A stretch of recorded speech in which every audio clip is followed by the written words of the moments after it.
untuk kebutuhan kami hari demi hari.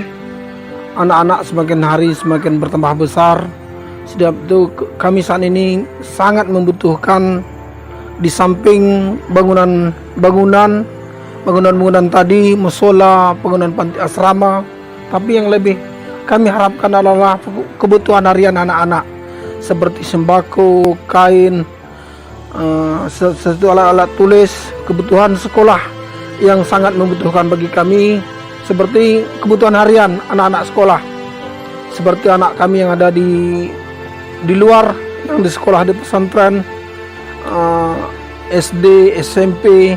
Jadi mereka sangat membutuhkan kebutuhan mendasar seperti kebutuhan harian sekolah, seperti yang paling mendasar, yaitu kebutuhan sembako seperti beras, mie, susu. Bahkan kami 1 tahun ini kalau daging itu tidak pernah dapat kecuali hari Lebaran. Ayam sekali seminggu, kadang dapat kadang tidak. Tapi yang rutin kami dapat adalah sayur. Lantaran kami ada di kebun, kami ada sayur, daun ubi, pakis.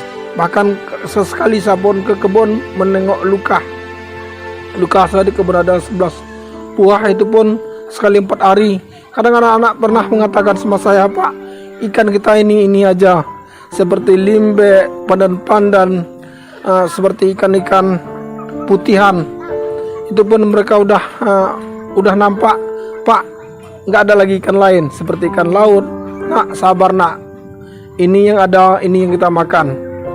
Jadi memang Bapak tidak mau mengecewakan kalian, tapi ini yang ada nak, ini aja yang kita makan. Beras sudah ada, beras kita masak jadi nasi. Kalau sayur kita masak sendiri nak. Tapi kalau daging jangan diminta dulu, masalahnya bahwa kita tidak ada anak sama. Pernah anak-anak diminta kepada saya, "Pak, kalau kita makan sup sapi gimana Pak?"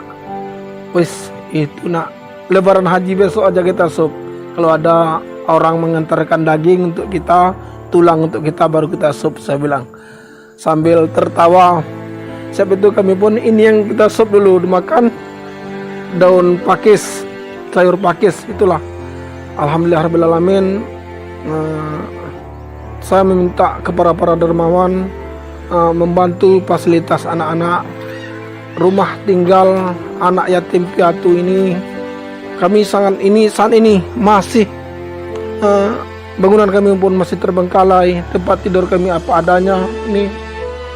Inilah tempat tidur kami, kasur masih 10 biji. Itu pun kami masih tidur atas lantai. Kalau kami menghimbau kepada dermawan untuk membantu fasilitas tempat tidur. Sekian, terima kasih. Semoga kita di dalam lindungan Allah Subhanahu wa taala, sehat selalu, dilimpahkan dan ditambah-tambah Allah rezekinya. Bagi yang bersedekah tidak akan pernah rugi. Sebadak mudu digulai lama, buah kuraji masak tersangkui, haratun dunia berapalah banyak, kalaulah mati indak diangkui. Sekian, assalamualaikum warahmatullahi wabarakatuh.